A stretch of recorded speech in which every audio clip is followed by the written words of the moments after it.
तो दोस्तों, कहानी की शुरुआत एक ऐसी दुनिया से होती है जहां बच्चों में उनकी टीन एज में ही कुछ जादुई शक्तियां आ जाती थी, और जब वो पूरी तरह से बड़े हो जाते थे तो वो शक्तियां उनके शरीर में से गायब हो जाती थी। और ऐसे ही एक अनाथ बच्चे का नाम था यू, जो दिखने में बचपन से ही अच्छा था। और जब उसे अपनी जादुई शक्तियों के बारे में पता चला तो उसने इन शक्तियों का इस्तेमाल अपने फायदे के लिए करना शुरू कर दिया। असल में यू के पास एक खास शक्ति थी जिसकी मदद से वो 5 सेकंड के लिए किसी भी शरीर में घुस सकता था, पर इस दौरान उसका खुद का शरीर एकदम बेजान पड़ जाता था। पर फिर भी यू अपनी शक्तियों का फायदा उठाकर हर बार एग्जाम में टॉप करता था, और ऐसे ही उसने शहर के सबसे बड़े स्कूल में एडमिशन भी ले लिया था, जिसके एंट्रेंस एग्जाम में यू टॉपर था। स्कूल के पहले दिन यू को स्टेज पर एक स्पीच देने के लिए बुलाया गया, क्योंकि एंट्रेंस एग्जाम में टॉपर होने की वजह से वो नए स्टूडेंट्स का हेड भी था। उधर यू को स्टेज पर देखकर कई सारी लड़कियों का दिल उस पर आ गया, जिसके बाद उन सभी ने यू से दोस्ती करने की कोशिश भी करी। पर यू को अक्सर लड़कियों का दिल तोड़ने में काफी मजा आता था, पर इस बार उसकी ना करने की वजह स्कूल की सबसे सुंदर लड़की यूमी थी,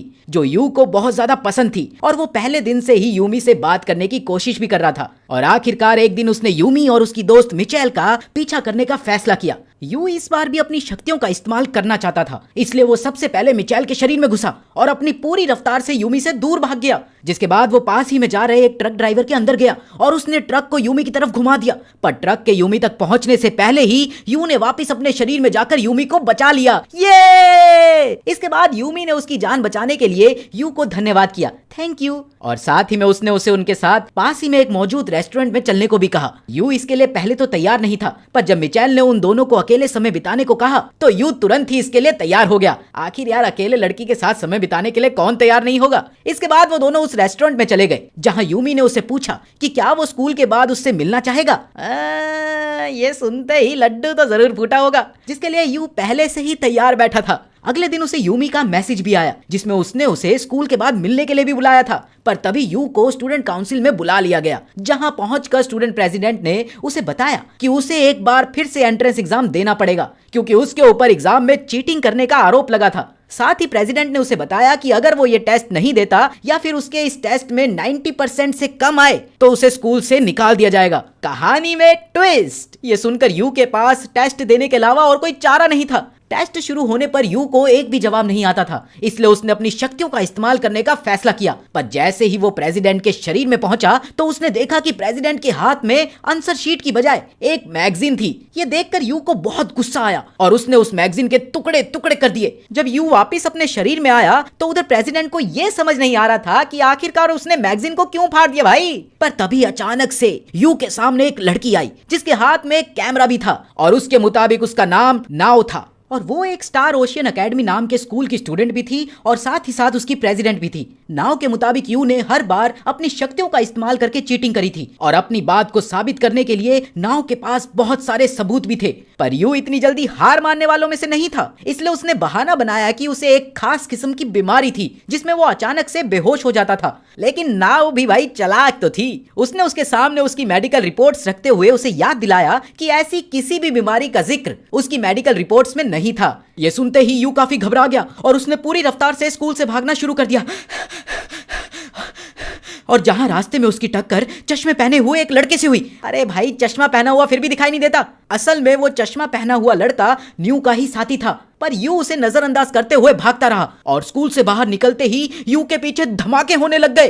पर उसे कुछ भी समझ नहीं आ रहा था और वो बस लगातार भागता चला जा रहा था। ऐसे कई सारे धमाकों के बाद जब यू नदी के किनारे पहुंचा तो उसकी नजर थोड़ी दूर खड़े उस लड़के पर पड़ी जो उसे स्कूल में मिला था, और अगले ही सेकंड एक झटके में वो लड़का यू को लेकर नदी के दूसरी तरफ आ गया। यू को फिलहाल कुछ भी समझ नहीं आ रहा था, और जब उसने उस लड़के से इस बारे में पूछा तो उसने बताया कि असल में उसके पास बहुत तेज भागने की शक्ति थी, पर फिलहाल वो पूरी तरह से इस पर काबू नहीं कर पाया था, इसीलिए कई बार उसकी टकरार इधर उधर हो जाती थी, और यू के पीछे होने वाले धमाके भी उसकी टक्कर के ही नतीजे थे। यू के मुताबिक ये एक खराब शक्ति थी, लेकिन तभी नाव भी वहां पहुंच गई और उसने यू को उनके साथ स्टार ओशियन एकेडमी में एडमिशन लेने को कहा, और अपनी बात को समझाने के लिए उसने यू को बताया कि असल में इस दुनिया में कुछ बच्चों को अलग अलग जादुई शक्तियां मिलती जरूर थी, पर असल में ये एक बीमारी थी जो उनके बड़े होते होते ठीक हो जाती थी, जिसके साथ उनकी शक्तियां भी गायब हो जाएगी। और ऐसे ही बच्चों का ध्यान रखने के लिए स्टार ओशियन एकेडमी बनाई गई थी, ताकि बच्चे अपनी शक्तियों का गलत इस्तेमाल ना कर सके। और अब वो चाहते थे कि यू भी उस स्कूल का हिस्सा बने।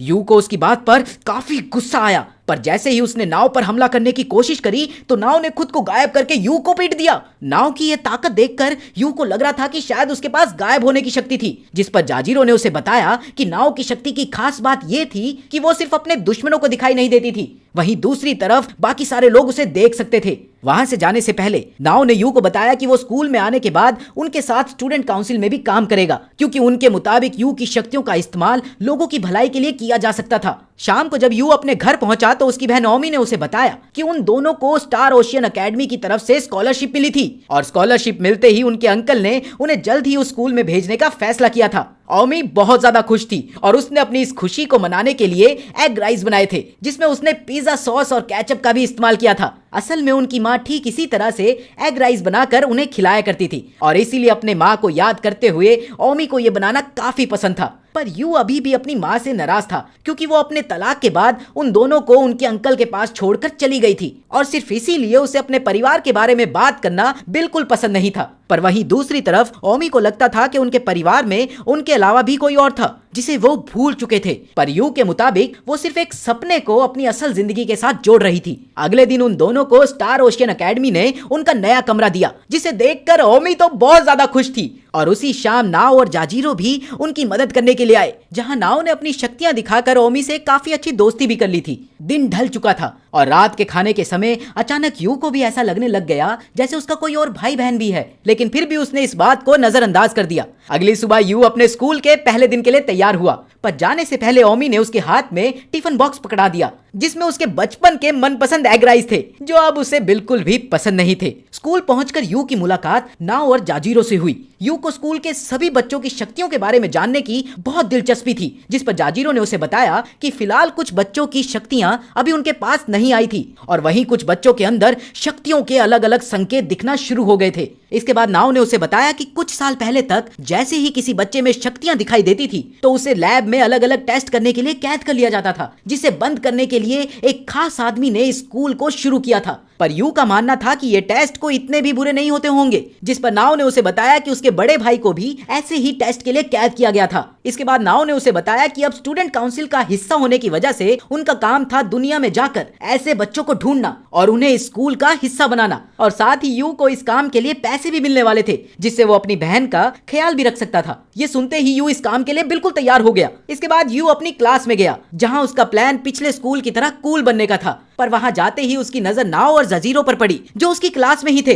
बस फिर क्या था, ये देखते ही यू समझ गया था कि वो इस स्कूल में अपनी मनमर्जी नहीं कर पाएगा। लंच टाइम होते ही यू ने जाजीरो से पूछा कि नाओ के स्टूडेंट काउंसिल प्रेसिडेंट होने की क्या वजह है, जिस पर जाजीरो ने उसे बताया कि असल में ये एक पोजीशन हर स्टूडेंट के लिए खुली होती थी, पर इसमें उसी स्टूडेंट को चुना जाता था जो फैसला लेने में तेज हो, ताकि वो अपनी जिम्मेदारियों को अच्छे से निभा सके। इधर यू अपने एग राइस देखकर परेशान हो चुका था, इसलिए वो जाजीरो के साथ खाना खाने के लिए कैंटीन में गया, जहां काउंटर पर लगी भीड़ को देखकर जाजीरो ने अपनी शक्तियों का इस्तेमाल करने का फैसला किया, जिसके बाद वो अपनी पूरी रफ्तार से काउंटर में पैसे डालकर 4 सैंडविच लेकर वहां से वापस आ गया। पर उसने इस काम में अपने आप को काफी चोट लगा ली थी, जिस पर उसने बताया कि वो हमेशा अपने कपड़ों के नीचे सूट पहनता था ताकि वो अपने आप को बचा सके। इधर यू को समझ नहीं आ रहा था कि आखिर नाओ इतनी अकेली क्यों रहती थी, जिस पर जाजीरो ने उसे बताया कि असल में नाओ की शक्ति के मुताबिक वो सिर्फ अपने दुश्मन को नहीं दिखती थी, और इसीलिए जब भी वो किसी को पीटती थी तो सबको लगता था कि वो लोगों पर अत्याचार कर रही थी। बस इसीलिए स्कूल में उसका कोई दोस्त नहीं था। तभी अचानक से नाओ उनके पास आई और उसने उन्हें कोलैबोरेटर के आने की जानकारी दी, जिसके बाद वो लोग तुरंत ही स्टूडेंट काउंसिल के ऑफिस में पहुंच गए,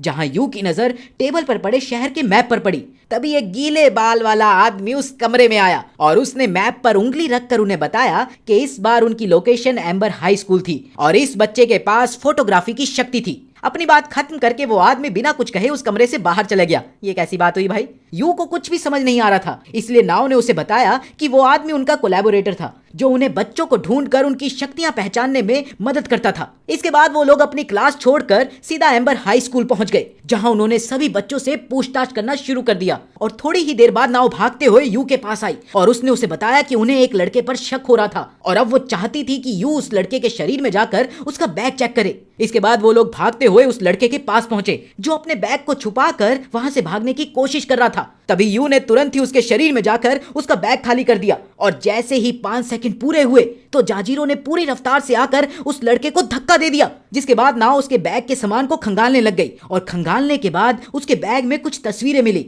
जो उसी के स्कूल की लड़कियों की थी। पर तभी उसकी नजर दूसरी तस्वीर पर पड़ी जो उसी लड़की की बिना कपड़ों की तस्वीर थी। और जब उन्होंने उस लड़के से इस बारे में पूछा तो उसने बताया कि उसने ये तस्वीर ईडो नाम के लड़के से खरीदी थी जो स्कूल आर्चरी क्लब का प्रेसिडेंट भी था। ये सुनते ही वो लोग ईडो के लॉकर में गए जहां उनको और भी कई सारी तस्वीरें मिली। काफी सारे सबूत इकट्ठे करने के बाद नाओ सीधा जाकर ईडो से मिली और उसने उसे सारी बात बताकर इसके पीछे की वजह पूछी, जिस पर ईडो ने बताया कि वो ये सब सिर्फ पैसों के लिए करता था ताकि वो अपने परिवार के सदस्यों का इलाज ठीक से करवा सके। उसकी बात सुनने के बाद नाओ ने इस रास्ते को गलत बताकर उसे समझाने की कोशिश करी, पर उसकी बात समझने के बजाय ईडो ने उसकी तस्वीर लेकर उसे ब्लैकमेल करना शुरू कर दिया। पर तभी यू ने ईडो के शरीर में जाकर नाओ को उसकी तस्वीरें वापस कर दी, जिसके बाद ईडो ने नाओ के ऊपर तीर से हमला करने की कोशिश करी, पर ऐन वक्त पर जाजीरो ने बीच में आकर उस तीर को रोक दिया। ईडो के पास अब कोई और चारा नहीं था, इसलिए उसने खुद को सरेंडर कर दिया। इसके बाद जब वो लोग वापस अपने स्कूल आए तो यू ने नाओ से उसके भाई के बारे में पूछा, जिस पर नाओ ने उसे बताया कि ये कोई राज की बात नहीं थी और वो अगले दिन एक साथ जाकर उससे मिल सकते थे। अगले दिन वो लोग एक बस पकड़कर नाओ के भाई से मिलने के लिए रवाना हो गए, जहां रास्ते में नाओ ने अपनी कहानी बताई। असल में हुआ क्या था कि नाओ के पिता बचपन में ही उन्हें छोड़कर कहीं चले गए थे, जिसके बाद से उसकी माता ने ही नाओ और उसके बड़े भाई काजुकी को पालने की जिम्मेदारी उठाई। वहीं काजुकी एक गिटारिस्ट बनना चाहता था और वो इसके लिए काफी मेहनत भी कर रहा था, पर एक दिन अचानक से उनकी माता ने उन्हें बताया कि वो उन दोनों को एक बोर्डिंग स्कूल में डाल रही है। ये सुनकर काजुकी को बहुत ज्यादा गुस्सा आया क्योंकि वो जल्द ही अपने सपनों को पूरा करने के लिए बाहर जाने वाला था और वो किसी भी हाल में बोर्डिंग स्कूल जाने के लिए तैयार नहीं था। पर तभी उनकी माता ने उनके सामने हाथ जोड़कर उनकी बात मानने को कहा। काजुकी और नाओ दोनों को ही उस वक्त इसके पीछे की वजह समझ में नहीं आई, पर अपनी माँ की इज्जत की खातिर वो दोनों बोर्डिंग स्कूल में जाने के लिए तैयार हो गए। नाओ को तो नया स्कूल ठीक ठाक लग रहा था, पर एक ही स्कूल में होने के बावजूद भी वो कभी अपने भाई से नहीं मिल पाती थी और जब भी वो अपने भाई को मिलने की बात करती थी तो उसके दोस्त उसे दूर ले जाते थे। लेकिन इस स्कूल की एक खास बात भी थी कि हर रोज नाओ को स्कूल के बाद अलग अलग मेडिकल टेस्ट से गुजरना पड़ता था। असल में काजुकी के अंदर बहुत ताकतवर शक्तियां थी जिसकी मदद से वो हवा को अलग अलग फ्रीक्वेंसी में वाइब्रेट कर सकता था और उसकी इसी शक्तियों की वजह से साइंटिस्ट लैब्स में उसके ऊपर अलग अलग टेस्ट कर रहे थे। और जब सालों बाद नाओ अपने भाई से मिली तब तक वो पूरी तरह से टूट चुका था, यहाँ तक कि वो अपने आप को भी भूलने लग गया था और अब वो ना ही नाओ को पहचान सकता था। और जो दोस्त उसे हमेशा अपने भाई से दूर रखते थे असल में वो फेक स्टूडेंट्स थे जिन्हें नाव पर नजर रखने के लिए रखा गया था, क्योंकि साइंटिस्ट को शक था कि शायद नाव के अंदर भी अपने भाई की तरह ही शक्तियां हो सकती है। और उसी दिन के बाद से नाव ने किसी भी इंसान पर भरोसा करना बंद कर दिया था। थोड़ी देर बाद जब वो लोग हॉस्पिटल पहुंचे तो यू काजुकी को देखकर हैरान रह गया। उसकी हालत इतनी ज्यादा खराब थी कि उसे देखकर लगता था कि वो जोर जोर से चिल्लाकर कोई म्यूजिक बना रहा हो। और जब दवाई खाने के बाद वो थोड़ा सा शांत हुआ तब नाव उसे व्हील चेयर पर बिठाकर बाहर ताजी हवा खिलाने के लिए बाहर ले आई, जहां उसने बताया कि वो अपनी सारी उम्मीद छोड़ चुकी थी। पर तभी उसकी मुलाकात उस आदमी से हुई जिसने ओशियन स्टार एकेडमी की शुरुआत करी थी और वही आदमी काजुकी के इलाज का खर्चा भी उठा रहा था। साथ ही उसने बताया कि काजुकी जैसी बीमारी के लिए कोई दवाई नहीं बना पा रहा है, क्योंकि साइंटिस्ट के लिए ऐसे लोग सिर्फ टेस्ट करने के काम आते हैं और जब उनका काम पूरा हो जाता है तो वो लोग काजुकी जैसे हजारों लोगों को मरने के लिए छोड़ देते हैं। घर वापस आने पर यू का स्वागत ओमी ने किया, जिसने उसके लिए करी बनाई हुई थी। साथ ही वो उस रात बहुत ज्यादा खुश भी थी, क्योंकि उस रात एक ऐसा तारा टूटने वाला था जो कई 100 सालों में एक बार दिखता है। अगली सुबह जब यू स्कूल के लिए तैयार हुआ तो ओमी ने उसके हाथ में फिर से एग करी राइस का टिफिन पकड़ा दिया, जिसे देखते ही यू ने उसे आज से उसके टिफिन बनाने के लिए मना कर दिया। अपनी बात को सही साबित करने के लिए उसने बहाना दिया कि कैंटीन में जाकर खाना खाने से उसके नए नए दोस्त बनते हैं, तो फिर मैं ये एग करी राइस क्यों खाऊं भाई। ये सुनकर ओमी 1 मिनट के लिए उदास तो हुई, पर उसने फिर भी यू को टिफिन अपने साथ ले जाने को कहा। उसी दिन लंच टाइम में जाजीरो एक बार फिर अपनी शक्तियों की मदद से यू और अपने लिए करी राइस लेकर आया, पर इस सब में उसको हर बार की तरह फिर से काफी चोट आई थी। पर तभी उन्हें नाव का एक मैसेज आया जिसमें उसने उन दोनों को जल्द से जल्द स्टूडेंट काउंसिल के ऑफिस में आने को कहा, क्योंकि उनके कोलैबोरेटर के पास उनके लिए एक नया मिशन था। मैसेज मिलते ही वो दोनों तुरंत ही ऑफिस पहुंच गए, जहां हर बार की तरह वो आदमी वहां आया और उसने मैप पर उंगली रखकर उन्हें उनके अगले मिशन के बारे में बताया और फिर वो बताकर वहां से चला गया। अरे भाई, ये आदमी ऐसा ही क्यों करता है यार। पर इस बार उनके शिकार के पास दो अलग अलग शक्तियां थी, जिसकी मदद से वो आग को काबू करने के साथ साथ मुर्दों से भी बात कर सकती है। ये सुनते ही वो लोग काफी सरप्राइज हो गए और कोलैबोरेटर द्वारा बताई गई जगह पर पहुंच गए, जहां पूछताछ करने पर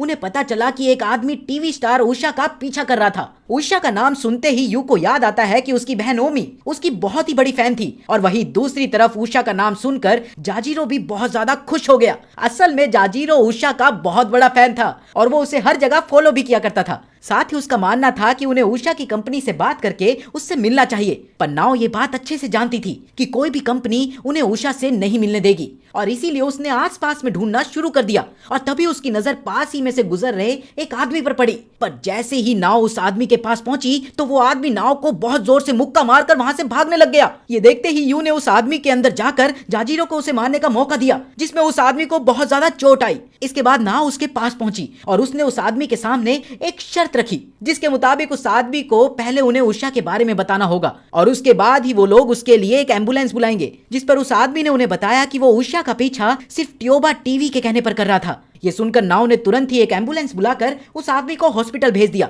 पर तभी एक लड़का उनके पास आया और उसने उनके वहां होने की वजह पूछी, जिस पर नाव ने जवाब दिया कि वो लोग वहां सिर्फ उषा को ढूंढ रहे थे, क्योंकि उन्हें लगता था कि वो एक बहुत बड़ी मुसीबत में थी। ये सुनकर वो लड़का चौकन्ना हो गया। साथ ही वो जानना चाहता था कि आखिर उन लोगों ने उस आदमी को कैसे हराया था, जिस पर नाव ने उसे बताया कि उनके पास उषा की ही तरह जादुई शक्तियां थी। ये सुनते ही वो आदमी हैरान हो गया, पर उसे अभी भी उनकी बात पर विश्वास नहीं हो रहा था। इसलिए नाव ने उसे विश्वास दिलाने के लिए अपनी शक्ति का डेमो दिखाया, मतलब कि इस्तेमाल करके दिखाया। उन तीनों की शक्तियों पर विश्वास होने के बाद वो लड़का उन्हें एक अंडरग्राउंड कमरे में लेकर गया, जहां उषा और एक लड़का मौजूद था। उधर उषा को अपने सामने देखकर जाजीरो खुशी से पागल हो गया था, पर तभी नाव ने उसे लात मारकर उषा से सवाल करना शुरू कर दिया, जहां उषा ने उसे बताया कि वो अक्सर अचानक से सो जाती थी और जब उसकी आंख खुलती थी तो वो किसी और जगह पर होती थी। ये सुनते ही नाव समझ गई थी कि उषा के पास आत्माओं को अपने शरीर में रखने की शक्ति थी। उन लड़कों से बात करने पर नाव को पता चला कि उषा की एक बड़ी बहन भी थी, जो कुछ टाइम पहले ही एक कार एक्सीडेंट में चल बसी। लेकिन तभी अचानक से उषा का बर्ताव बदल गया और उसने उन लड़कों को अनजान लोगों से उसके बारे में बात करने के लिए गुस्सा करना शुरू कर दिया और उसने इस गुस्से में पूरे कमरे में आग लगा दी। पर तभी उसकी नजर अपने सामने पड़ी मार्शमैलो पर पड़ी, जिसके बाद वो अचानक से शांत हो गई। इसके बाद नाव को उषा से बात करके पता चला कि असल में उसकी बहन मीशा भी उसके शरीर में आती थी, जिसके बाद वो अपनी आग की शक्ति का भी इस्तेमाल कर सकती थी। नाव जानना चाहती थी कि उषा के साथ वो दोनों लड़के कौन थे, जिस पर मीशा ने उन्हें बताया कि वो दोनों उसके बचपन के दोस्त थे। और जब नाव ने उस आदमी का पीछा करने की वजह के बारे में पूछा तो उन लड़कों ने उसे बताया कि असल में उषा पिछले दिन शूट के बाद एक मोबाइल अपने साथ घर ले आई थी, जिसमें कुछ बड़े प्रोड्यूसर्स के ऐसे मैसेजेस थे जो उसे जेल तक पहुंचा सकते थे। पर उनका मानना था कि इससे कोई फर्क नहीं पड़ने वाला था, क्योंकि वो लोग वैसे भी उषा को इंडस्ट्री में आगे नहीं जाने देने वाले। ये सुनते ही मीशा को बहुत ज्यादा गुस्सा आया और उसने पूरे टीवी स्टेशन को आग लगाने की धमकी दी। पर नाव ने उसे शांत कराते हुए उषा का ध्यान रखने के साथ साथ उसका बदला लेने का वादा भी किया,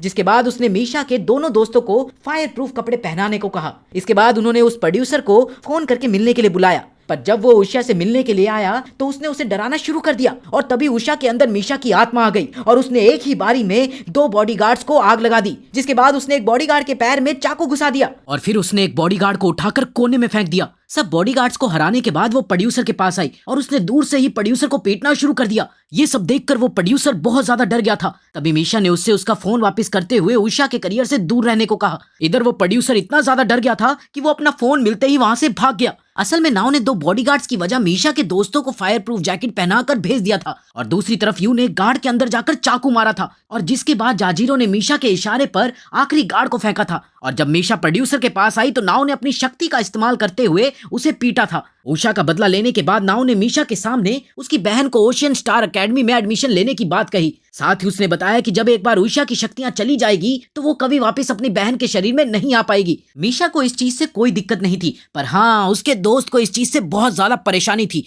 और वो मीशा से अकेले में बात करना चाहता था। असल में उसे एक्सीडेंट में जिंदा बचने का अफसोस था, क्योंकि वो मीशा के साथ और ज्यादा घूमना चाहता था और वो उससे बहुत ज्यादा प्यार भी करता था, पर कभी बोल नहीं पाया था। ये सुनकर मीशा को बहुत अच्छा लगा। बेटे मन में लड्डू फूटा।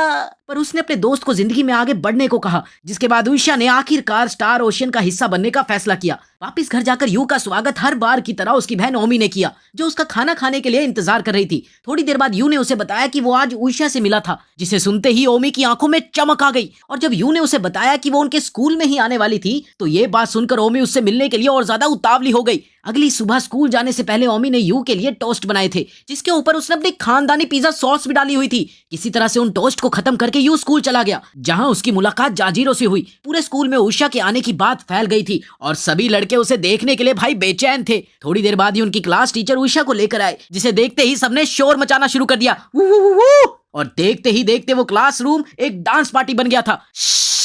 टीचर ने किसी तरह से सभी बच्चों को शांत करवाया, जिसके बाद उषा ने खुद के बारे में बताते हुए बताया कि वो अक्सर अपने काम की वजह से बाहर ही रहेगी, पर वो उन सभी के साथ अपनी स्कूल लाइफ बिताने के लिए भी उत्सुक थी। उषा की सीट नाव के साथ में थी, जहां सभी बच्चों ने उषा को घेर लिया था। और तभी नाव के पास उनके कोलैबोरेटर का मैसेज आया और उसने उषा को भी उनके साथ आने को कहा, जहां हर बार की तरह उस गीले बाल वाले आदमी ने आकर मैप पर एक जगह को मार्क किया। और इस बार उस आदमी के पास टेलीकाइनेसिस की शक्ति थी, पर इस बार नाव उनके शिकार को पहले से ही जानती थी। और इसके बाद नाव ने उनके सामने कुछ मैगजीन्स रखी, जिसमें एरुल नाम के एक बेसबॉल प्लेयर के बारे में लिखा हुआ था। इसके बाद नाव ने उन्हें एरुल की कुछ वीडियोस दिखाई, जिसमें वो बॉल ठीक तरीके से नहीं पकड़ पा रहा था। नाव के मुताबिक एरुल बॉल फेंकने के बाद अपनी शक्तियों से उसे काबू करता था। बस फिर क्या था, इसके बाद वो सभी सीधा कैनाओ एकेडमी गए, जहां एरुल प्रैक्टिस किया करता था। एरुल से मिलते ही नाव ने उसे अपनी शक्तियों का इस्तेमाल बंद करने को कहा, क्योंकि उसके मुताबिक लीग तक पहुंचने के बाद जल्द ही उसकी शक्तियां खत्म हो जाएगी और उसके बाद गंदा खेलने की वजह से उसे टीम से निकाल दिया जाएगा। और अगर ऐसा हुआ तो उसका पूरा करियर खत्म हो सकता था।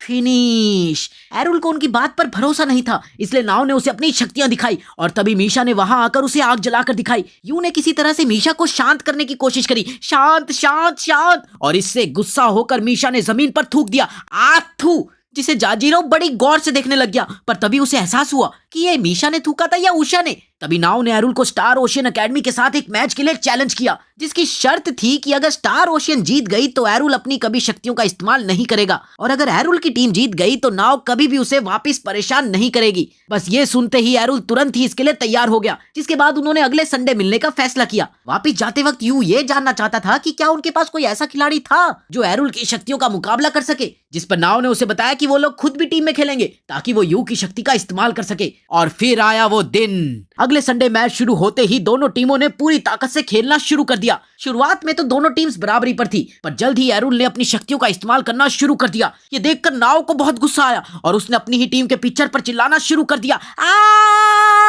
जिसके बाद उन दोनों में बहस शुरू हो गई। पर जब भी कोई नाव से बहस करता था तो नाव अपनी मदद के लिए उषा को बुला लेती थी, जो अपनी अदाओं से हर लड़के को शांत कर देती थी। मैच के दौरान नाव को एहसास हुआ कि एरुल के अलावा उनकी टीम का कैचर भी बहुत ज्यादा अच्छा खिलाड़ी था और वो बिना किसी शक्ति के एरुल की सभी बॉल्स को पकड़ लेता था। थोड़ी देर बाद मैच अपने अंतिम चरण में पहुंच गया था और आखिरकार अब नाव ने अपनी शक्तियों का इस्तेमाल करने का फैसला किया। इसके बाद उसने यू को उनके बैटर के अंदर जाकर खेलने को कहा, पर इसका कोई फायदा नहीं हुआ, क्योंकि सामने वाली टीम के कैचर ने बॉल को पकड़कर बेस कर लिया था। फिर इसके बाद जाजीरो की बैटिंग आई और नाव ने उसे पहले ही बता दिया था कि उसे सिर्फ बॉल को छूकर अपनी शक्ति की मदद से रन भागना था, और जाजीरो ने कुछ करा भी ऐसा ही। बॉल को छूते ही वो इतनी तेज रफ्तार से भागा कि उसका मुंह सीधा बेस पर जाकर लगा। इसके बाद नाव और मीशा ने भी बॉल को मारकर पॉइंट बना लिया था, जिसके बाद आखिरी रन बनाने की बारी यू पर थी। और जब उसने नाव से इसके बारे में पूछा तो उसने यू को जिंदगी में बस एक बार ईमानदारी से खेलने को कहा। लेकिन इस बार एरुल ने फिर अपनी शक्ति का इस्तेमाल करके यू से बॉल मिस करा दी, पर उसकी बॉल इतनी तेज थी कि उनकी टीम का कैचर भी उसे नहीं पकड़ पाया, जिसका फायदा उठाकर यू और मीशा ने बेस पूरा कर दिया और आखिरकार स्टार ओशियन एकेडमी मैच जीत गई। ईमानदारी से खेलने के बाद यू काफी खुश था। तभी वो सब लोग एरुल से मिलने के लिए आए और शर्त के मुताबिक उसने वापस कभी अपनी शक्तियों का इस्तेमाल ना करने का वादा किया। साथ ही उसने बताया कि वो बहुत ही मामूली सा खिलाड़ी था, पर उस टीम का कैचर और उसका दोस्त तिकाड़ो एक बेहतरीन खिलाड़ी था, जो बड़ी लीग्स में खेलने की काबिलियत भी रखते थे। पर उसका दोस्त होने की वजह से उसने एरुल के साथ रहने का फैसला किया था और इसलिए एरुल अपनी शक्तियों का इस्तेमाल करके तिगाड़ो के साथ बड़ी लीग्स तक पहुंचना चाहता था। ये सुनकर नाव ने उसे अपनी दोस्त को सपोर्ट करने का सुझाव दिया और उसे अपनी दोस्त की कामयाबी से खुश होने को कहा। इसके बाद नाव ने यू को एक बार फिर एरुल के शरीर में जाने को कहा और जब वो 5 सेकंड बाद वापिस आया तो उसे समझ नहीं आ रहा था कि आखिर नाव ने ऐसा क्यों किया था, लेकिन नाव ने उसे इसके जवाब के लिए इंतजार करने को कहा। वापिस घर पहुंचकर यू अपनी बहन से मिला, जो उषा के नए सॉन्ग के ऐलान को लेकर काफी खुश थी। कुछ दिनों बाद स्कूल में एक आम दिन के दौरान, मतलब कि नॉर्मल दिन के दौरान, उषा को सभी लोगों ने मधुमक्खियों की तरह घेरा हुआ था और वहीं दूसरी तरफ नाव चुपचाप अकेले बैठकर अपने गाने सुन रही थी। पर तभी कुछ लड़कियां उसके पास आई और उसे अपने साथ क्लास से बाहर ले गई। यू को कुछ समझ नहीं आ रहा था, इसलिए उसने उनका पीछा करने का फैसला किया और थोड़ी दूर जाकर उसने देखा कि उन लड़कियों ने नाव को घेरा हुआ था और फिर उन्होंने नाव को पीटना शुरू कर दिया। बाप रे बाप! और जब उनका मन भर गया तो वो सभी वहां से चली गई। बताओ भाई, मार कर चले गए। यू को बहुत गुस्सा आ रहा था और जब उसने नाव से इसके बारे में पूछा तो उसने बताया कि असल में किसी को भी उसके पहली बार मिलने पर लड़ने का तरीका पसंद नहीं था और इसीलिए समय समय पर लोग उससे अपनी भड़ास निकालते रहते थे। ये सुनते ही यू को नाव के साथ अपनी पहली मुलाकात याद आई और वो समझ गया था कि आखिर नाव क्या कहना चाहती थी, पर उसके मुताबिक ये सब फिर भी गलत था और उसे समझ नहीं आ रहा था कि आखिर नाव अपने लिए क्यों नहीं लड़ती। इस पर नाव का कहना था कि उसे इसमें कोई दिलचस्पी नहीं थी। तभी उसकी नजर अपने कोलैबोरेटर के मैसेज पर पड़ी और उसने तुरंत ही सबको अपने ऑफिस में इकट्ठा होने को कहा। उषा की नजर नाव के चोटिल चेहरे पर पड़ी और मीशा के मुताबिक उन्हें इसका बदला लेना चाहिए था, पर नाव ने उसे इसके लिए भी मना कर दिया। तभी उस गीले बाल वाले आदमी ने वहां आकर इस बार कुछ पहाड़ों की तरफ इशारा किया और उसके मुताबिक इस बार उनके शिकार के पास हवा में उड़ने की शक्ति थी और इस बार भी नाव इस शिकार के बारे में पहले से ही जानती थी। नाव ने तुरंत ही उन सबके सामने कुछ अखबार रखे जिसमें पहाड़ों के ऊपर एक अनजान सी चीज उड़ती हुई देखी गई थी और उसके मुताबिक यही आदमी उनका अगला शिकार था। अभी तक सिर्फ कुछ ही लोग इसके बारे में बात कर रहे थे, पर नाव का मानना था कि ये बात जल्द ही आसपास के लोगों तक भी पहुंचने वाली थी, इसलिए उनके पास समय बहुत कम था। नाव ने तुरंत ही सभी लोगों को एक ट्रिप के लिए तैयार होने को कहा, जिसके बाद वो लोग सामान खरीदने के लिए एक दुकान में गए जहां हर बार की तरह नाव और यू चीजों को लेकर बहस कर रहे थे और वहीं दूसरी तरफ उषा और जाजीरो का मानना था कि वो दोनों एक प्यारे से कपल की तरह लगते थे। कुछ कुछ कुछ कुछ कुछ कुछ। पर तभी जाजीरो को एहसास हुआ कि उसने पहली बार उषा के साथ अकेले में बात करी थी और वो अपनी इस खुशी को हजम नहीं कर पा रहा था। इसके बाद वो सभी लोग उन पहाड़ों पर गए और फैसला किया गया था कि लड़के टेंट का काम संभालेंगे और वहीं दूसरी तरफ दोनों लड़कियां खाने पीने का प्रबंध करेगी। ये सुनते ही यू का सवाल था कि क्या वो लोग पूरी रात वहां रुकने वाले थे, जिस पर नाव ने उसे बताया कि उन्हें तब तक वहां रुकना था जब तक उनका काम पूरा नहीं हो जाएगा। इसके बाद वो लोग मैगजीन की मदद से उस जगह पर पहुंचे और लड़कों ने टेंट लगाना शुरू कर दिया, पर तभी अचानक यू का पैर एक गहरे गड्ढे में चला गया और उसने किसी तरह से खुद को संभाला। नाव ये देखकर काफी हंस रही थी। इसके बाद उन सभी ने खाना बनाकर और एक दूसरे से बातें करके अपना समय गुजारा। रात हो चुकी थी और नाव कहीं भी नहीं दिख रही थी और जब उसे ढूंढते ढूंढते यू किनारे के पास पहुंचा तो उसने देखा कि नाव वहां पर बैठकर गाना सुन रही थी। इसके बाद यू भी उसके साथ जाकर बैठ गया और उसे ये जानना था कि आखिर नाव हर वक्त कौन सा गाना सुनती है, जिस पर नाव ने उसे बताया कि ये हिंद नाम का एक रॉक बैंड था जो उसके भाई का सबसे फेवरेट बैंड था, जिसे वो पागल होने से पहले हर रोज सुना करता था। इसके बाद नाव ने यू को भी ये गाना सुनने को कहा और जैसे ही उसने अपने कान में हेडफोन्स लगाए तो उसे ऐसा लग रहा था कि मानो वो किसी और ही जगह पर पहुंच गया हो। यू को भी ये बैंड काफी पसंद आया और इसीलिए नाव ने उसे अपना म्यूजिक प्लेयर तोहफे के रूप में दे दिया और साथ ही उसने बताया कि इस बैंड की लीड सिंगर अंधी थी और इसीलिए उसके गानों में इतनी गहराई हुआ करती थी। यू ने पहली बार नाव का ये रूप देखा था और उसे उसका ये रूप काफी ज्यादा पसंद आया था। साथ ही उसने बताया कि फिलहाल वो यू जैसे धोखेबाज की वीडियो बनाती थी, पर एक दिन वो जय हिंद के लिए म्यूजिक वीडियो बनाना चाहती है। इसके बाद वो दोनों वापस टेंट के पास चले गए जहां नाव ने उन्हें बताया कि वो सभी बारी बारी 4 घंटे के लिए नजर रखेंगे और सबसे पहले सोने की बारी लड़कों की थी। जिसके बाद जाजीरो और यू दोनों टेंट में सोने चले गए जहां रात को सोते समय एक बार फिर यू को ऐसा सपना आया जिसमें ओमी के साथ साथ उसका एक और भाई भी था, पर उसे कुछ भी ठीक से समझ नहीं आ रहा था। उनका अगला दिन भी ऐसे ही बीत गया, पर अभी भी उनके पास उस आदमी का कोई सुराग नहीं था और वहीं दूसरी तरफ यू अब वापस घर जाना चाहता था क्योंकि ओमी उसका इंतजार कर रही थी, पर नाव उसे वापस घर नहीं जाने दे सकती थी और उसका मानना था कि अगले दिन उनका काम खत्म हो जाएगा। अगले दिन खाना बनाते वक्त उनका सामना एक लड़के से हुआ जिसने उनसे उनके वहां पर होने की वजह पूछी, जिस पर नाव ने उसे बताया कि वो लोग एक स्कूल से वहां पर कुछ दिनों के लिए ट्रिप पर आए थे। ये सुनकर लड़के को काफी गुस्सा आया और उसने उन सभी को पुलिस में कंप्लेंट करने की धमकी दी, पर नाव के मुताबिक अगर वो ऐसा करेगा तो पुलिस उनके साथ साथ उसे भी लेकर चली जाएगी क्योंकि वो पहाड़ एक प्राइवेट प्रॉपर्टी थी और वो वहां पर ऐसे नहीं घूम सकता था। नाव की ये बात सुनकर उस लड़के ने खुद का बचाव करने की कोशिश तो करी, पर तभी नाव ने सीधा उसकी शक्तियों के बारे में बात करी, जिसे सुनकर वो काफी हैरान हो गया और उसने तुरंत ही वहां से जाने की कोशिश करी, पर तभी नाव ने उसे बताया कि उसके कैमरे में उसकी वीडियोस भी थी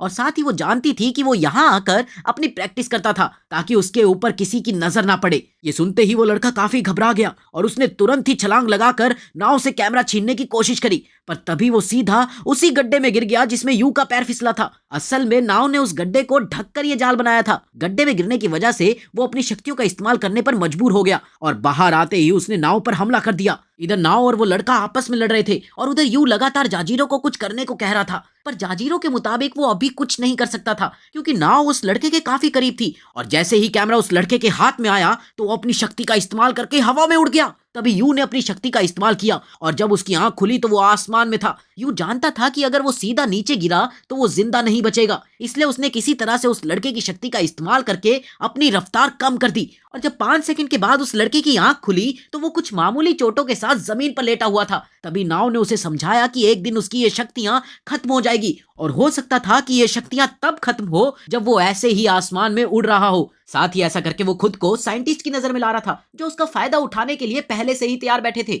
इसके बाद उस लड़के ने अपना नाम सीधो बताया और उसके मुताबिक उसे लगता था कि वो इकलौता इंसान था जिस पर शक्तियां थी और उसका सपना था कि वो अपने आप को द ग्रेट हीरो के नाम से फेमस कर सके। उसकी ये बात सुनकर उन सभी को उसके ऊपर तरस आ रहा था। इसके बाद वो सभी वापस अपने घर चले गए जहां ओमी यू से काफी नाराज थी, पर उसने फिर भी बड़े प्यार से उसके लिए न्यूडल्स बनाए जिनमें ओमी ने पिज्जा सॉस नहीं डाली थी, जिसे देखकर यू काफी खुश था। और जब उसने ओमी से इसके बारे में पूछा तो उसने उसे बताया कि असल में उनके घर में पिज्जा सॉस खत्म हो गई थी और हॉस्टल गार्ड ने उसे अकेले मार्केट भी नहीं जाने दिया। इसके बाद ओमी ने उसे अपनी क्लास के एक लड़के के बारे में बताया जो ओमी के साथ बाहर घूमना चाहता था, पर ओमी ने इसके लिए साफ इनकार कर दिया। यू ये बात सुनकर काफी हैरान था और उसने ओमी को उस लड़के के साथ बाहर जाने का सुझाव दिया, पर तभी अचानक से ओमी की तबीयत बिगड़ने लगी जिसकी जांच करने पर पता लगा कि असल में ओमी को थोड़ा सा बुखार था। जिसके बाद यू ने तुरंत ही उसे दवाई देकर सोने के लिए भेज दिया, लेकिन अगली सुबह भी ओमी का बुखार उतरा नहीं था और इसीलिए यू ने उसे घर पर ही रुककर आराम करने को कहा और वो खुद स्कूल चला गया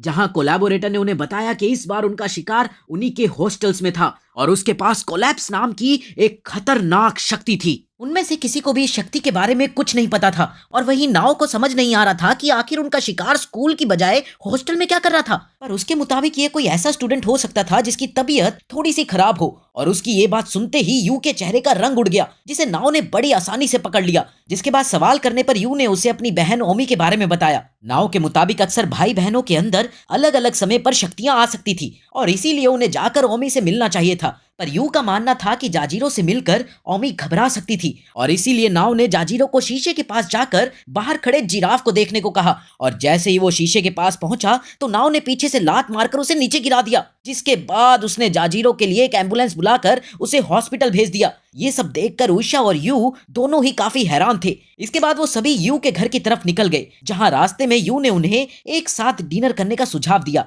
असल में यू को लगता था कि नाव हमेशा ही अकेली रहती थी और वही दूसरी तरफ मीशा की मौत के बाद उषा भी एकदम अकेली थी और इसीलिए उसने उन दोनों को अपने घर में एक साथ डिनर करने को बोला। जिसके बाद वो सभी मार्केट से कुछ सामान खरीदने के लिए गए जहां पर उषा ने काफी महंगा महंगा सामान खरीदा जिसका दाम देखकर यू हैरान था। घर जाने से पहले यू ने उषा को अपना चेहरा छुपाने को कहा क्योंकि वो जानता था कि ओमी उषा को देखते ही खुशी से पागल हो जाएगी और उसकी इसी खुशी में उसकी नाक से खून आने लग जाएगा। ये कैसी खुशी हुई भाई। उषा ने भी उसकी बात मानते हुए एक मास्क लगा लिया। घर के अंदर आकर उन्होंने देखा कि ओमी के कुछ दोस्त पहले से ही वहां पर मौजूद थे जिसमें उसकी बेस्ट फ्रेंड मूसा, कामिची और आकुरा शामिल थे और ये वही लड़का था जिसने ओमी को घूमने जाने के लिए पूछा था। ओमी के दोस्तों के जाने के बाद नाव उस कमरे के अंदर आई और अभी वो ओमी से बात कर ही रही थी कि तभी अचानक से उषा वहां आ गई जिसे ओमी ने तुरंत ही पहचान लिया और खुशी के मारे उसकी नाक से खून निकलने लग गया। ओमी के खून को रोकने के बाद उन सभी ने एक साथ बैठकर खाना खाया जिसके तुरंत बाद उषा को अपने काम के सिलसिले में वहां से जाना पड़ गया। नाव ने वहीं रुककर बर्तन धोने में यू की मदद करी जिसे देखकर ओमी को लग रहा था कि वो दोनों एक दूसरे को डेट कर रहे थे, पर सवाल पूछने पर उन दोनों ने ही इससे मानने से साफ साफ इनकार कर दिया। इसके बाद उन्होंने ओमी को दवाई देकर सोने को कहा, पर ओमी पिछली रात आए बुरे सपने की वजह से सोना नहीं चाहती थी, इसलिए नाव ने यू को ओमी के सपने के बारे में और ज्यादा जानकारी इकट्ठा करने को कहा ताकि वो लोग ओमी की शक्तियों के बारे में ठीक से जान सके। नाव के जाने के बाद जब यू ने ओमी से उसके सपने के बारे में पूछा तो उसने उसे बताया कि सपने में उसके आसपास की सभी चीजें टूट रही थी, यहाँ तक कि उसके पैरों के नीचे की जमीन पर दरारें पड़ रही थी। अगली सुबह जब यू ने इसके बारे में सबको बताया तो नाव के मुताबिक ये एक बहुत ही खतरनाक शक्ति हो सकती थी और इसीलिए उन्हें ओमी की सुरक्षा के लिए उसे हॉस्टल में ही रखना चाहिए था। अगली सुबह भी ओमी का बुखार कम नहीं हो रहा था और इसीलिए यू ने उसे घर पर ही रुकने को कहा, पर ओमी किसी भी हाल में स्कूल जाना चाहती थी और इसीलिए यू के जाने के बाद वो चुपचाप तैयार होकर स्कूल पहुंच गई। उधर यू जाजीरो के साथ हर रोज की तरह अपना लंच कर रहा था और तभी नाओ ने उसे तुरंत ही स्टूडेंट काउंसिल के ऑफिस में आने को कहा, जहां उसने यू को ओमी के स्कूल आने की खबर दी, जिसे सुनते ही यू काफी ज्यादा घबरा गया और वो सभी तुरंत ही उसके स्कूल की तरफ भागे। उधर ओमी अपने स्कूल में घूम रही थी कि तभी अचानक से ओकारा ने उसे एक बार फिर से साथ घूमने चलने को कहा, पर तभी मूसा ने बीच में आकर उसे धक्का दे दिया, जिसका फायदा उठाकर ओमी वहां से भाग गई। पर तभी उसका सामना कामिची से हुआ, जिसने उसे बताया कि असल में उसे ओमी से बहुत ज्यादा जलन होती थी क्योंकि वो हमेशा से ओकारा के साथ घूमना चाहती थी, पर ओमी के स्कूल में आने के बाद से ओकारा सिर्फ उसके पीछे ही घूमता रहता था। इसके बाद उसने ओमी पर हमला करने के लिए कटर निकाला, जिसे देखते ही ओमी छत की तरफ भागने लग गई, पर बदकिस्मती से उस दिन छत का दरवाजा बंद था और अब उसके पास बचने का कोई चारा नहीं था और इसी वजह से ओमी इतना ज्यादा डर गई थी कि अचानक से उसके अंदर की शक्तियां बाहर आ गई, जिसकी वजह से आसपास की पूरी इमारतें नीचे गिरने लगी, जिसमें कमाची तो बच गई थी, पर वहीं दूसरी तरफ सारा मलबा ओमी के ऊपर गिर गया था और उधर यू और उसके साथी पूरी रफ्तार से स्कूल की तरफ भाग रहे थे। पर तभी उनकी नजर नीचे गिरती हुई इमारत की तरफ पड़ी और जब यू ने वहां पहुंचकर मलबा हटाकर देखा तो उसके सामने उसकी बहन बेहोश हालत में पड़ी हुई थी और उसी वक्त एक बड़ा सा पत्थर यू के ऊपर भी गिर गया। अस्पताल में इलाज के बाद जब यू को होश आया तो उसने सबसे पहले अपनी बहन के बारे में पूछा, जिस पर डॉक्टर ने उसे बताया कि इस हादसे में ओमी की मौत हो गई थी और ये बात सुनकर यू बहुत गहरे सदमे में चला गया। ओमी के अंतिम संस्कार के बाद जब वो वापस अपने घर गया तो उसे चारों तरफ ओमी और उसके पिज्जा सॉस की कमी महसूस हो रही थी और उसे सबसे ज्यादा बुरा इस बात का लग रहा था कि वो कभी भी ओमी को ये नहीं बता पाया था कि आखिर वो अपनी बहन से कितना ज्यादा प्यार करता था। उस दिन यू रोते रोते ही सो गया और जब अगली सुबह उसकी आंख खुली तो उसे काफी भूख लग रही थी, पर अब उसके पास खाना बनाने के लिए ओमी नहीं थी और जब उसने फ्रिज खोला तो उसमें कुछ कप नूडल्स के पड़े हुए थे और अगला पूरा महीना यू ने अपने घर में टीवी देखते हुए उन्हीं कप नूडल्स को खाकर बिता दिया और अब उसके अंदर कोई उम्मीद नहीं बची थी। इस दौरान जाजीरो और उइशा कई बार उससे मिलने के लिए आए, पर उसने कभी भी उनके लिए दरवाजा नहीं खोला। मीशा ने कई बार दरवाजा तोड़ने का सोचा, पर वो किसी अपने को खोने का दुख अच्छी तरह से समझ सकती थी। ऐसे ही कई और दिन बीत गए, पर यू अभी भी अपने कमरे में ही बंद था, इसलिए उन्होंने उसके पहले प्यार यूमी को भी उससे मिलने के लिए भेजा, पर यू ने एक बार भी उसकी तरफ आंख उठाकर नहीं देखा और उसने यूमी से सिर्फ मार्केट जाकर कुछ और कप नूडल्स लाने को कहा, पर यूमी ने उसे भी अपने साथ चलने को कहा, जिसे सुनकर यू बहुत ज्यादा गुस्सा हो गया और उसने यूमी को वहां से जाने को कहा, चली जा यहाँ से। जिसके बाद वो एक बार फिर अकेला हो गया, पर अब उसका खाना खत्म हो रहा था और इसलिए उसने बाहर जाकर कप नूडल्स खरीदने का फैसला किया। पर तभी उसकी नजर उसके कमरे के बाहर खड़े रूम मास्टर और 2 गार्ड्स पर पड़ी और वो जानता था कि वो लोग उसे जबरदस्ती बाहर ले जाने आए थे, इसलिए उसने अपनी शक्ति का इस्तेमाल करके एक गार्ड के शरीर में घुसकर दूसरे गार्ड को पीट दिया, जिसके बाद वो चुपचाप वहां से निकल गया। इसके बाद उसने सबसे पहले अपने बैंक से सारे पैसे निकाले और फिर स्कूल से कहीं दूर जाकर रहने का फैसला किया और आखिरकार उसने एक कैफे में रहना शुरू कर दिया। कुछ दिनों तक वहां रहने के बाद वो काफी ज्यादा बोर हो गया था और इसीलिए उसने बाहर घूमने जाने का फैसला किया, जहां उसने स्वीट लंगर नाम की एक डिश खाई, जिसे खाने के बाद उसकी नजर एक वीडियो गेम पर पड़ी। यू ने एक बार उस गेम को खेलने का फैसला किया, पर पहली बारी में वो गेम उसे इतनी ज्यादा पसंद आ गई कि वो अगले कुछ दिनों तक सिर्फ स्वीट लंगर्स खाकर वही गेम खेलता रहा। वो उस गेम का इतना शौकीन हो गया था कि जब एक दिन 2 लड़के उस गेम पर ज्यादा समय बिता रहे थे तो यू की उनके साथ बहस हो गई, जिसके बाद वो उसे एक सुनसान ब्रिज के नीचे ले गए, जहां उनका प्लान यू को पीटने का था, पर यू ने अपनी शक्ति का इस्तेमाल करके उन सभी को बड़ी आसानी से पीट दिया। कुछ दिनों बाद एक गुंडे ने फिर से यू का रास्ता रोक लिया। असल में उस गुंडे को यू द्वारा की गई उन लड़कों की पिटाई के बारे में पता था और अब वो यू के ऊपर अपना जोर दिखाना चाहता था, लेकिन यू को फालतू बातों में कोई दिलचस्पी नहीं थी और उसने अपनी शक्ति का इस्तेमाल करके बड़ी आसानी से उस गैंग के सभी आदमियों को हरा दिया और आखिर में उसने उस गुंडे को एक आंख फोड़ने की धमकी दी, जिससे वो गुंडा बहुत ज्यादा डर गया था और उस दिन के बाद से यू ने एक एक करके नाजायज लड़ाइयां करना शुरू कर दिया। वो अपनी शक्ति की मदद से बड़ी ही आसानी से सभी को हरा देता था और ऐसे ही एक लड़ाई के दौरान उसे एक आदमी की जेब से एक ड्रग मिला, चरस मिली थी भाई को। यू को इस बारे में कोई खास जानकारी नहीं थी और इसीलिए उसने उसे एक बार फूंक कर देखने का फैसला किया, पर तभी अचानक से उसके मुंह पर एक जोरदार लात पड़ी और ये लात किसी और की नहीं बल्कि नाव की ही थी। इसके बाद नाव ने उसके सामने आकर उसे बताया कि वो किसी भी हाल में उसे इतना नीचे नहीं गिरने दे सकती थी और जब यू ने उससे पूछा कि आखिर वो कब से वहां खड़ी थी तो नाव ने उसे बताया कि वो ओमी की मौत के बाद से ही यू के साथ थी। वो उसके साथ उसके घर पर भी रह रही थी और उसी दिन के बाद से वो हमेशा यू के साथ थी। जहां जहां यू जाता था नाव हमेशा उसके साथ होती थी। असल में नाव का मानना था कि ओमी की मौत में उसकी गलती थी क्योंकि उसने ओमी का ठीक से ध्यान नहीं रखा था, पर फिर भी वो यू को किसी भी हाल में नशे तक गिरने नहीं दे सकती थी। उसकी बात सुनने के बाद यू को थोड़ा सा होश आया और उसने नाव से पूछा कि आखिर वो करे तो करे क्या। जिसके बाद नाव ने किसी को फोन किया और फिर यू को उसके साथ अच्छा खाना खाने के लिए चलने को कहा, पर यू इसके लिए तैयार नहीं था।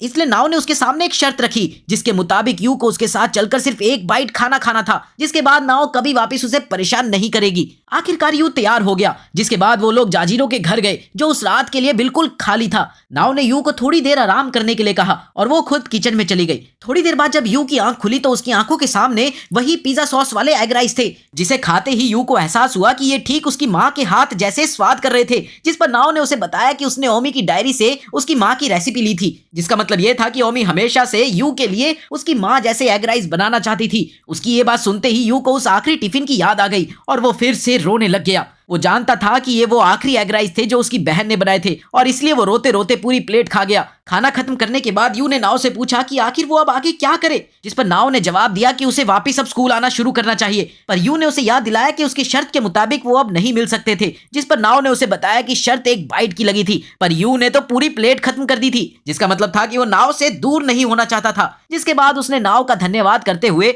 वापस से स्कूल आने का वादा किया। अगली सुबह यू एक बार फिर से अपनी नई जिंदगी की शुरुआत करने के लिए बिल्कुल तैयार था और स्कूल जाने से पहले उसने ओमी की तस्वीर को अलविदा कहा। स्कूल पहुंचते ही उसका स्वागत उषा ने किया, जिसे देखकर आसपास के सभी लड़के तो बहुत जल रहे थे और वहीं यू को यह सब देखकर काफी मजा आ रहा था। लंच टाइम में वो जाजीरो के साथ ठीक पहले की तरह कैंटीन में गया। सभी लोग यू को खुश करने के लिए काफी मेहनत कर रहे थे, जिसे देखकर उसे काफी अच्छा लग रहा था। तभी उन्हें नाव का एक मैसेज आया, जिसे देखते ही उन्हें लगा कि शायद अब उनके पास एक और नया मिशन था। जैसे ही वो दोनों स्टूडेंट काउंसिल के ऑफिस में पहुंचे तो उन्हें पता चला कि असल में वो मैसेज नाव ने नहीं बल्कि उषा ने करा था, क्योंकि वो अपने नए गाने को लेकर उनके विचार जानना चाहती थी। ये सुनते ही जाजीरो की खुशी का तो ठिकाना नहीं था। जिसके बाद उन सभी ने बैठकर उषा की नई म्यूजिक वीडियो देखी और जब उषा ने उन सभी से उनके विचार पूछे तो भाई जाजीरो को तो वो वीडियो बहुत ही ज्यादा पसंद आई, पर वही नाव ने उसे सिर्फ 10 में से 8 नंबर दिए, क्योंकि उसके मुताबिक उषा काफी ज्यादा ओवर एक्टिंग कर रही थी। 50 रुपए काट इसके ओवर एक्टिंग के। ये सब खत्म करने के बाद नाव ने उन्हें वहां बुलाने की असली वजह बताई। असल में नाव के पास जय हिंद बैंड के कॉन्सर्ट्स की 2 टिकट्स थी भाई, 2, और वो चाहती थी कि उनमें से कोई भी एक उसके साथ कॉन्सर्ट पर चले। लेकिन उषा और जाजीरो को उस तरह के गाने बिल्कुल पसंद नहीं थे, इसलिए आखिर में यू ने ही नाव के साथ कॉन्सर्ट में जाने का फैसला किया।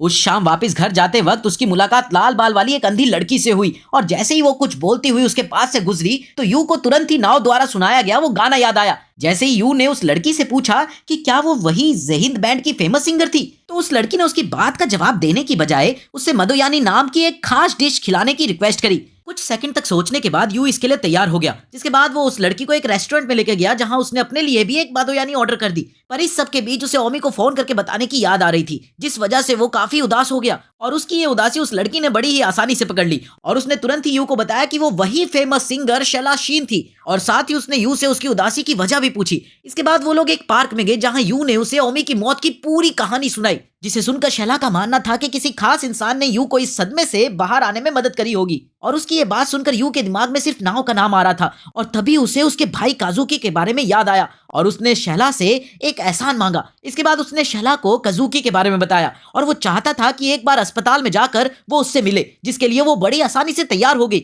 अस्पताल में जाने से पहले यू ने नाव को फोन करके इस बारे में बताया और साथ ही वो चाहता था कि नाव भी उनके साथ चले, पर नाव का कहना था कि उसे स्टार्स से मिलने में कोई दिलचस्पी नहीं थी, उसे सिर्फ शैला के गाने सुनना पसंद थे और कुछ नहीं भाई। अस्पताल जाते वक्त शैला ने यू को अपनी कहानी बताई कि कैसे उसे भी जिंदगी में कितनी परेशानियों और धोखों का सामना करना पड़ा था और एक वक्त के बाद उसे अपनी जिंदगी में कुछ पाने के लिए अपनी आंखें तक गंवानी पड़ी थी। इसके बाद अस्पताल पहुंचकर शैला ने काजुकी के लिए गाना भी गाया, जिसे सुनकर उसकी थोड़ी सी याददाश्त वापस आने लगी और अब उसे अपनी बहन नाव का नाम याद आ गया था। अस्पताल से निकलने के थोड़ी देर बाद ही शैला का मैनेजर उसे जबरदस्ती वापस घर ले गया, क्योंकि भाई स्टार को ऐसे घूमने फिरने नहीं देते ना। और इधर अपने घर जाते हुए यू ने नाव को फोन करके काजुकी के बारे में बताया, लेकिन नाव को यह बात पहले से ही पता थी, क्योंकि अस्पताल ने तुरंत ही उसे फोन करके सारी बात बता दी थी। जिसके बाद वो खुद अपने भाई से मिलने गई थी। साथ ही उसने यू का धन्यवाद किया और उसे अगले दिन कॉन्सर्ट में साथ चलने को कहा। अगले दिन नाव और यू ने एक साथ कई सारी शॉपिंग करी, जिसके बाद वो लोग शैला के कॉन्सर्ट में पहुंच गए। जैसे ही शैला ने अपना गाना शुरू किया तभी अचानक से यू को कुछ पुरानी बातें याद आने लग गई, जिस वजह से उसके सर में दर्द होने लग गया था।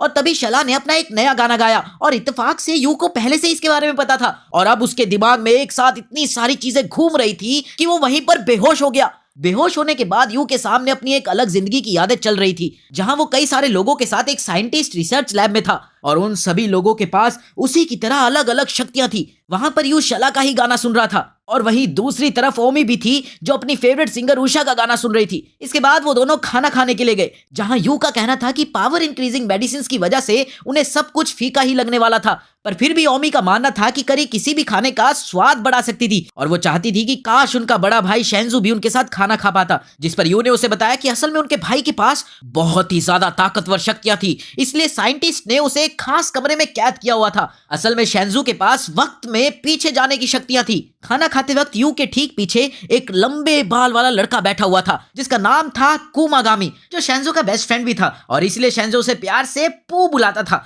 पू का मानना था कि यू के पास भी काफी ताकतवर शक्तियां थी और अगर साइंटिस्ट को भी उनके बारे में पता चल गया तो वो उसे भी शेंजू की तरह कैद कर देंगे। असल में यू के पास एक ऐसी शक्ति थी जिससे वो किसी भी इंसान से उसकी शक्तियां चुरा सकता था और इसीलिए उसने पू और उसके कुछ साथियों के साथ शेंजू को आजाद कराने का फैसला किया ताकि वो लोग एक बेहतर जिंदगी जी सके। खाना खाते समय पू ने यू के हाथ में एक कागज पकड़ाया जिसके अंदर उनका पूरा प्लान लिखा हुआ था और साथ ही यू को उससे एक ऐसी शक्ति भी चुरानी थी जिसकी मदद से वो चीजों को काबू कर सकता था। खाना खत्म करने के बाद अपने कमरे की तरफ वापस जाते वक्त अचानक से साइंटिस्ट ने ओमी को रोक लिया। असल में आज उसका टेस्ट होने वाला था जिसके बारे में वो यू को बताना ही भूल गई थी। थोड़ी देर बाद यू को बाहर काफी शोर सुनाई दे रहा था और जब उसके कमरे का दरवाजा खुला तो उसकी मुलाकात एक अच्छे साइंटिस्ट से हुई जिसे यू की असली शक्तियों के बारे में पता था और उसने यू को बताया कि टेस्ट के दौरान साइंटिस्ट ने ओमी की शक्तियों को जबरदस्ती बाहर निकालने की कोशिश करी जिस वजह से पूरी इमारत नीचे गिर गई थी और अब साइंटिस्ट ओमी के शरीर को काट कर उसकी पढ़ाई करना चाहते थे। ये सुनते ही यू अपने भाई को ढूंढने के लिए भागा। यू तुरंत ही शकीमो के पास पहुंचा और उसने सबसे पहले उससे उसकी दीवार के बीच में से चलने की शक्ति चुराई, जिसके बाद उसने टेलीकिनेसिस पावर चुराई और आखिर में वो अपने भाई के पास पहुंच ही गया। जैसे ही यू ने शेंजू को आजाद करवाया तो उसी वक्त शेंजू ने अपनी शक्ति का इस्तेमाल करते हुए समय को पीछे कर दिया। उसी समय यू को वापस होश आ गया और आंखें खुलते ही उसने देखा कि नाव उसके सामने बैठी हुई थी। यू ने तुरंत ही उसे अपनी पूरी बात बताई और साथ ही उसे बताया कि कैसे उसे और ओमी को हमेशा लगता था कि उनका कोई और छोटा भाई भी था। उसी समय कमरे के अंदर एक लंबे बाल वाला लड़का आया और ये कोई और नहीं बल्कि पू ही था जो उनके लिए कोलैबोरेटर का काम भी किया करता था। यू ने तुरंत ही उससे अपने सपने की सच्चाई के बारे में पूछा पर पू ने उसे अपने सवाल शेंजू के लिए बचाकर रखने को कहा क्योंकि उन्हें सबसे पहले ओमी को बचाना था। ये बात सुनते ही यू को काफी गुस्सा आया और उसे समझ नहीं आ रहा था कि आखिर वो किसी मरे हुए इंसान को कैसे बचा सकते हैं। जिस पर पू ने उसे शेंजू की शक्तियों के बारे में याद दिलाया। शेंजू का नाम सुनते ही नाव ने पू से पूछा कि क्या वो उसी शेंजू की बात कर रहा था जिसे वो जानती थी, जिस पर पू ने अपनी हामी भरी। असल में शेंजू ही वो इंसान था जिसने नाव की मदद करी थी और उसी ने स्टार ओशियन एकेडमी की शुरुआत भी करी थी। इसके बाद पू ने एक खास अंडरग्राउंड फैसिलिटी में लेकर गया जहां यू की मुलाकात आखिरकार अपने भाई शेंजू से हुई, पर तभी उसे एहसास हुआ कि उसका भाई अब तक अंधा हो चुका था। शेंजू ने अपने भाई का स्वागत करते हुए उसे आराम से बैठने को कहा क्योंकि अब वो उसे पूरी कहानी सुनाने वाला था। यू के बचाने के बाद जब उसने वक्त पीछे किया था तो उसकी आंख साइंटिस्ट द्वारा पकड़े जाने के 3 साल पहले खुली थी, जिसके बाद यू तुरंत पू से मिलने के लिए गया ताकि वो लोग उन सभी के लिए एक बेहतर भविष्य बना सके। पर आखिरकार वो बच्चे ही थे और ऐसे में साइंटिस्ट का मुकाबला करना नामुमकिन था और इसीलिए शेंजू को कई बार वक्त में पीछे आना पड़ा और हर बार प्लान होने के बाद वो अपनी शक्ति का इस्तेमाल करता था जिसका असर उसकी आंखों पर पड़ रहा था। इसलिए अंत में उसने काफी सारा पैसा इकट्ठा करके स्टार ओशियन एकेडमी खोलने का फैसला किया जिसमें आखिरकार वो सफल भी हो गया था। पर इस सब में उसने अपनी आंखें पूरी तरह से खो दी थी। साथ ही उसने अपनी दोस्त मादुकी और मारा मोरी को कहकर यू और ओमी की याददाश्त मिटवा दी थी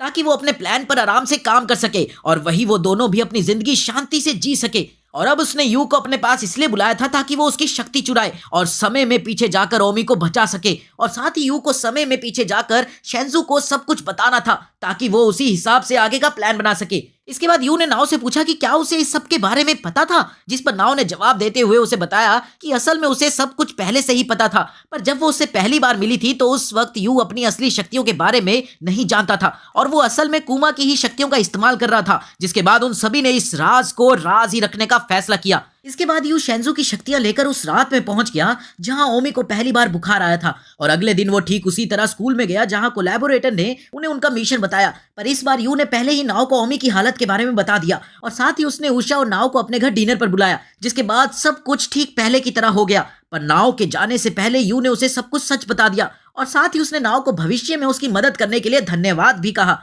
अगले दिन वो सभी चुपचाप ओमी के स्कूल में घुस गए, पर इस बार यू ने पहले ही ओमी से उसकी शक्तियां छीन ली थी, जिसके बाद वो खुद ओमी को कामाची के हमले से बचाने के लिए छत पर बने लॉकर में छुप गया और समय आने पर उसने बीच में आकर ओमी को बचा लिया। जिसके बाद नाओ ने वहां आकर कामाची को वहां से भगा दिया। यू की इस हरकत से मादुकी और कुमा को उसके बारे में पता चल गया था और इसीलिए उन्होंने रास्ते में यू से रोक लिया। जिसके बाद यू ने उन्हें बताया कि वो शेंजू की मदद से भविष्य में वापस आया था और अपनी बात को साबित करने के लिए उसने कुमा को पू के नाम से बुलाया। उसकी बात पर यकीन करने के बाद वो दोनों यू और ओमी को शेंजू के पास लेकर गए, जहां यू ने उसे भी वादे के अनुसार सारी सच्चाई बताई, जिस पर शेंजू ने बड़ी आसानी से यकीन कर लिया। पर अब शेंजू चाहता था कि यू अपनी शक्तियां गायब होने तक उसी जगह पर रहे। असल में यू के पास दुनिया की सबसे ताकतवर शक्ति थी और अब तो वो समय में भी पीछे जा सकता था और इसीलिए दुनिया भर के लोग उसे पकड़कर अपने फायदे के लिए इस्तेमाल करने की कोशिश करने वाले थे और इसीलिए शेंजू चाहता था कि यू अब कुछ समय के लिए उसी की लैब में रहे। इसके बाद वो उन दोनों को अपनी लैब में लेकर गया, जहां उनकी मुलाकात डॉक्टर यूशी से हुई और ये वही साइंटिस्ट था जिसने यू की भागने में मदद करी थी। इस लैब में शेंजू एक ऐसी दवाई बनाने की कोशिश कर रहा था जिसकी मदद से इस बीमारी को जड़ से खत्म किया जा सके, पर यू को समझ नहीं आ रहा था कि आखिर वो लोग किस बीमारी की बात कर रहे थे। जिस पर डॉक्टर योशी ने उन्हें बताया कि असल में हर 75 साल में धरती के पास से एक शार्लेट नाम का एक कॉमेट गुजरता था, जो धरती पर एक खास तरह की धूल गिरता था और जिस भी इंसान के अंदर ये धूल जाती थी उस इंसान के अंदर कुछ जादुई शक्तियां आ जाती थी।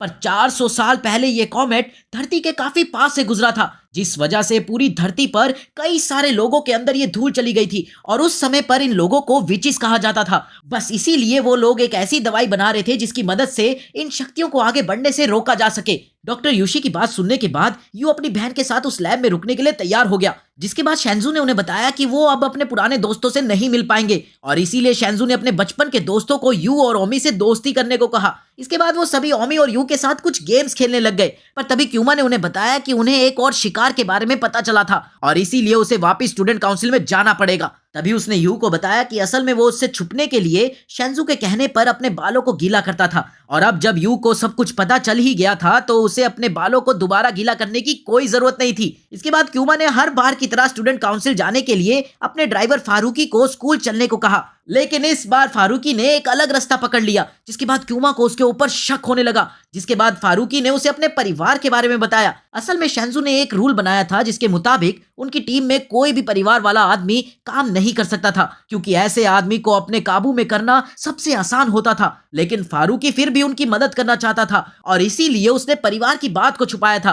पर कुछ समय पहले अचानक से कुछ फॉरेन माफिया के लोगों ने उसके परिवार को कैदी बना लिया था और उन्हें आजाद करवाने के लिए फारूकी को क्यूमा को उनके हवाले करना था। उसकी सारी बात सुनने के बाद भी क्यूमा उससे बिल्कुल नाराज नहीं था और वो चुपचाप फारूकी के साथ चलने को तैयार हो गया। एक खाली फैक्ट्री में पहुंचकर क्यूमा की मुलाकात उन माफिया से हुई जिन्होंने फारूकी को एक और काम दिया और अब उसे यू को वहां से लेकर आना था। फारूकी के वहां से जाते ही उन माफिया ने क्यूमा को पीटना शुरू कर दिया, जिसके बाद उन्होंने ट्रुथ सीरम का इस्तेमाल करके उससे सारी जानकारी निकलवा ली, जिसकी मदद से उन्होंने नाव को भी अपना कैदी बना लिया और फिर उन्होंने शेंजू को फोन करके यू को वहां से भेजने को कहा और ऐसा ना करने पर उन्होंने सभी कैदियों को खत्म करने की धमकी भी दी। अगर तुमने उन सबको नहीं भेजा तो हम इन कैदियों को मार देंगे। माफिया की धमकी सुनने के बाद शेंजू और उसके सभी साथी इस मुसीबत से बाहर निकलने का रास्ता ढूंढने लग गए, पर उनके पास कोई भी रास्ता ऐसा नहीं था जिसमें खतरा ना हो। इसलिए उन्होंने फैसला किया कि यू अकेला ही वहां जाकर माफिया से लड़ने की कोशिश करेगा और जैसे ही उसे लगेगा कि वो हारने वाला है उसी वक्त वो अपनी शक्ति की मदद से वक्त में पीछे चला जाएगा। पर यू इसके लिए बिल्कुल भी तैयार नहीं था और वो बहुत ज्यादा घबराया हुआ था, जिस वजह से उसकी कोलैप्स पावर एक्टिवेट होने ही वाली थी। पर तभी शेंजू ने उसे गले लगाकर उसे बिल्कुल शांत कर दिया। इसके बाद शेंजू ने उसकी हिम्मत बढ़ाते हुए उसे समझाया कि वो कभी भी टाइम लीप का इस्तेमाल कर सकता था, पर उसे किसी भी हालत में उसके साथियों को बचाने के लिए जाना ही पड़ेगा। इसके बाद यू उन माफिया से मिलने के लिए गया, जहां सबसे पहले उसने अपनी शक्ति का इस्तेमाल करके उनकी जेबों को चेक किया, जो कि बिल्कुल खाली थी। ये देखकर यू थोड़ा सा हैरान था, पर तभी एक लड़की ने पीछे से आकर उस पर हमला कर दिया। यू ने उसी वक्त टाइम लीप का इस्तेमाल करने की कोशिश करी, पर तभी उस लड़की ने उसकी आंख पर हमला कर दिया, जिसके बाद वो एक आंख से टाइम लीप का इस्तेमाल नहीं कर सकता था। इसके बाद यू ने कोलैप्स का इस्तेमाल करने का फैसला किया, पर तभी माफिया ने उसे बताया कि उन्होंने उसके साथियों को जमीन के नीचे रखा हुआ था और अगर यू ने कोलैप्स का इस्तेमाल किया तो उसके साथियों का मरना तो बिल्कुल तय है। ये सुनकर यू ने टेलीकिनेसिस का इस्तेमाल करने की कोशिश भी करी, पर वो लड़की लगातार उस पर हमला कर रही थी, जिस वजह से वो कुछ भी नहीं कर पा रहा था। और आखिरकार परेशान होकर उसने गलती से कोलैप्स का इस्तेमाल कर ही दिया, जिसके बाद वो पूरी फैक्ट्री मिट्टी में मिल गई। इस सब में सिर्फ क्यूमा की ही मौत हुई थी, जो नाव को बचाने की कोशिश कर रहा था। थोड़ी ही देर बाद शेंजू भी वहां पहुंच गया और उसने चारों तरफ क्यूमा को ढूंढना शुरू कर दिया। और थोड़ी देर बाद उसकी मुलाकात अपने बचपन के दोस्त क्यूमा से हुई, जो अपनी आखिरी सांसें ले रहा था। शेंजो किसी भी हाल में क्यूमा को बचाना चाहता था, लेकिन तब तक बहुत ज्यादा देर हो चुकी थी और क्यूमा ने शेंजो के हाथों में ही अपना दम तोड़ दिया। 2 दिनों बाद जब यू को अस्पताल में होश आया तो चीनो ने उसे क्यूमा की मौत के बारे में बताया, जिसे सुनते ही यू बहुत ज्यादा उदास हो गया और वो किसी अपने को खोने का दुख बहुत ही अच्छे से समझता था और इसीलिए उसे शेंजो के लिए भी बहुत ज्यादा बुरा लग रहा था। साथ ही उसका मानना था कि इस सब में उसी की गलती थी, जिस पर वहां मौजूद सभी लोगों ने उसे बताया कि असल में इसमें किसी की भी गलती नहीं थी और उसने सिर्फ वही किया जो उसे करने को बोला गया था। अगले कुछ दिनों के लिए सभी लोग बारी बारी उससे मिलने के लिए आ रहे थे और जब उषा उसके लिए खाना लेकर आई तो यू ने मीशा से मरने के बाद की जिंदगी के बारे में पूछा, जिसके बाद मीशा को भी एहसास हुआ कि वो कितनी ज्यादा खुशकिस्मत थी, वो मरने के बाद भी उषा के साथ रह पा रही थी। कुछ दिनों के बाद जब उषा अपने माता पिता के रेस्टोरेंट को प्रमोट करने के लिए गई तो इसी मौके का फायदा उठाकर मीशा ने भी उन्हें बताया कि वो उनसे कितना ज्यादा प्यार करती थी। उधर धीरे धीरे यू भी ठीक हो रहा था और एक दिन वो अपने भाई से मिलने के लिए गया, जिसे दूर से ही देखकर वो समझ गया था कि शेंजो अंदर से पूरी तरह से टूट गया था। पर फिर भी शेंजो ने अपने आप को संभालते हुए उसे बताया कि जल्द ही बाकी देशों के लोग भी उनके ऊपर हमला करने के लिए आने लग जाएंगे।